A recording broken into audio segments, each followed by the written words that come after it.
Kembali di NTV Sport masih bersama saya Bung Wisli. Bung, ini Korea bertemu dengan Jepang di menit ke-75 mencetak gol 1-0. Ini bagaimana Bung melihat ini? Ekspektasi saya mendekati kenyataan dikit-dikit ya. Menyerempet dengan prediksi ya. Karena saya lebih melihat duel fisik kita, duel kecepatan dengan Korea akan memancing karakter kita yang punya kemampuan sayap serangan dengan serangan balik yang sangat baik di kedua sisi. Kalau menghadapi Jepang, kita harus jauh lebih pintar karena Jepang pintar sekali memindahkan bola lebih cepat. Mereka lebih banyak memindahkan bola yang bergerak daripada pemain Jepang yang berlari. Sementara kalau Korea, mereka sering ngajak duel. Artinya kalau Korea ini lebih ke fisiknya ya, Bung ya? Ya, lebih mereka sedikit menonjolkan fisik dibandingkan Jepang. Dan jangan lupa pelatih kita orang Korea kan. Nah, pelatih kita orang Korea. Artinya apakah timnas kita itu diuntungkan dengan nanti kalau misalnya nanti benar Korea menang, artinya Jumat nanti kita timnas ketemu dengan Korea. Apakah kita diuntungkan di situ? Secara sadar nggak sadar sudah pasti Shin Tae-yong lebih mengenal pemain-pemain Korea Selatan dibandingkan Jepang. Informasi yang dia dapat daripada asistennya, staf pelatihnya kan pasti lebih banyak mengenal pemain Korea dibandingkan ini. Dan dulu dia pernah juga membawa tim ini runner up kan di 2016. Jadi 2018 bahwa kita diuntungkan dengan banyak informasi tentang sepak bola Korea, ya. Itu yang menurut saya menjadi nilai plus kenapa kita memilihnya Korea lah. Memilih Korea. Dan artinya Indonesia pun lebih dapat menandingi untuk sesama fisik di situ bisa menandingi Korea, Bung? Ya, untuk duel fisik saya pikir kan kita dipancing lagi nih. Kecepatan-kecepatan kita dengan kemampuan kita yang menurut saya di 3 pertandingan kita tidak boros melepaskan bola, tidak boros kesal umpan juga sudah semakin minim. Nah ini kalau ini dipancing lagi kemampuan kita semoga keluar kemampuan terbaik, ini akan seru sih melawan Korea. Akan seru. Kita akan lihat ini formasi Jepang versus Korea Selatan, bagaimana Bung melihat ini?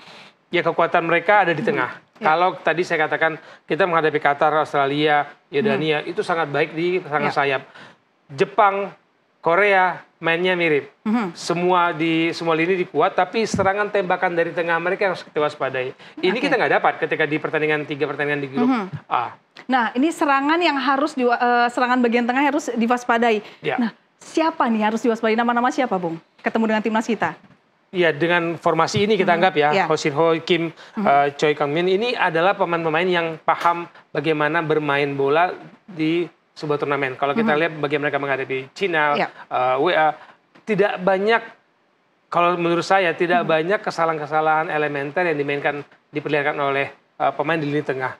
Kalau sayap, saya berani katakan kita bisa duel dengan sayap, dengan Lee, dengan Jang Si-hyun. Tapi dengan tengah, tanpa Nathan, ya ini memang ujian bagi Justin Hubner dan Ivar Jenner. Tanpa Nathan di situ ya. Nah, bagaimana skema yang bagus tanpa Nathan untuk melawan skema seperti ini dari Korea, Bu?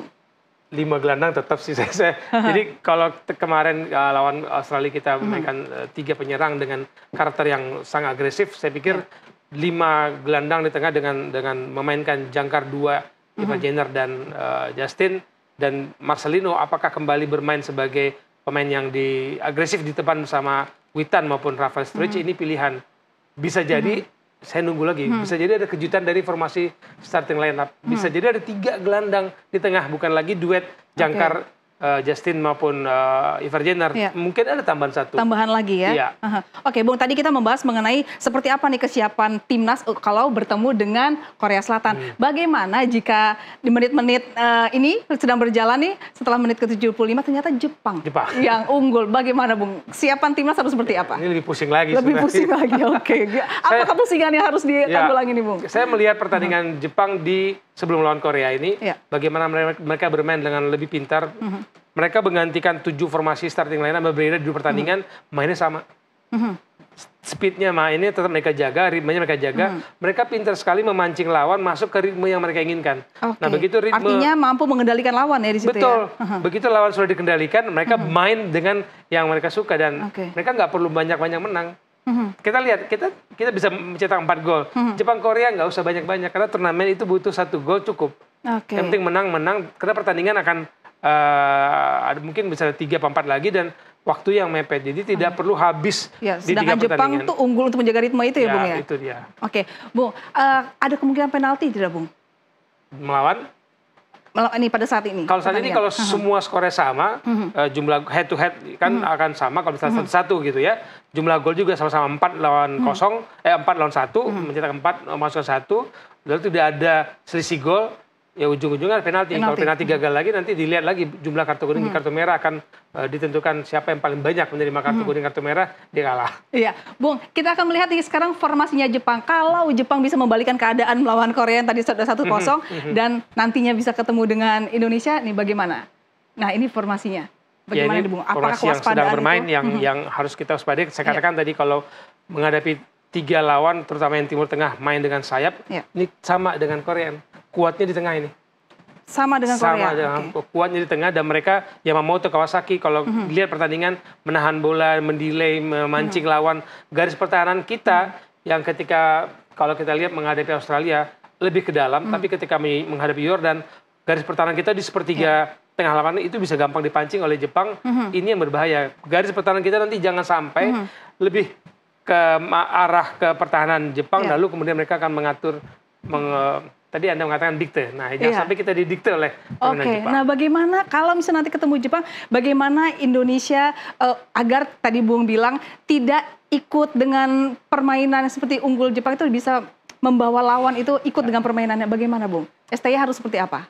Disinilah STY butuh kematangan pemain yang menjadi pemimpin. Para pemain tidak hanya Kapten Rizky Ridho, tapi siapa yang di tengah yang bisa mencoba keluar dari tekanan, keluar dari perangkap. Kalau saya katakan Jepang akan memancing perangkap permainan, siapa yang bisa memimpin? Karena yang megang bola di kita itu kan, kalau bicara di 3 pertandingan, mau tidak mau kita lihat bagaimana Nathan dan Ivan Jenner. Nah, Marcelino megang bola, tapi kan dia lebih ofensif. Dia tidak mengatur ritme. Dia dapat bola pasti arahnya direct. Arah Witan kemarin berbeda dengan penampilan sebelumnya. Kalau Witan selama ini dapat bola direct ke pertahanan lawan. Kemarin Witan mutar kiri dan kanan, itu membuat lawan juga bingung. Mereka menunggu Witan masuk loh. Witan kok nggak masuk-masuk nih gitu. Artinya yang dibaca oleh lawan ini berbeda ya dengan yang ditunjukkan oleh Witan ya. Bung, melihat dari daftar yang lolos untuk perempat final, Indonesia memiliki peluang berapa persen sih, Bung? Untuk menjuarai dan mengangkat trofi. Masih jauh saya katakan, step by step, tapi tiket Olimpiade saya berharap kalau perempat final kita bisa bermain dengan sabar tenang, kemudian di semifinal, kalaupun kita gagal semifinal, kita mencoba peringkat 3 terbaik untuk tiket Olimpiade. Kalaupun gagal nanti kita playoff di lawan wakil dari Afrika, tapi dapatin dulu 1 tiket semifinal dulu untuk mengamankan peluang kita tampil di Olimpiade. Oke, Bung, ini pertanyaan terakhir, prediksi Bung. Kalau misalnya ini Korea tetap unggul, artinya Jumat kita ketemu dengan Korea. Prediksi Bung seperti apa skornya? Yang pertama, saya nggak ngomong prediksi dulu. Yang pertama harapan. Harapan, oke. Jangan kena penalti. Jangan kena kartu merah lagi. Karena lawan Korea dengan 10 pemain, saya mengatakan sulit. Jadi tetap fokus ke dalam gaya main, tactical game yang ditetapkan. Disiplin, tidak banyak pelanggaran, dan kalau bisa kita mencolong 1 gol di serangan balik. Saya pikir di awal-awal babak kedua dengan perubahan gaya bermain, atau nanti menit 65, 60-an 65 itu biasanya pelatih itu mengganti sejumlah pemain 2 atau 3 untuk mengubah tactical game. Nah, ini akan jadi jawaban sih. Artinya jadi jangan kebobolan sebelum itu. Gitu. Artinya 1 sudah cukup menurut Bung? Cukup. Kalau Jepang, bagaimana, Bu? Semoga adu penalti. Semoga adu penalti.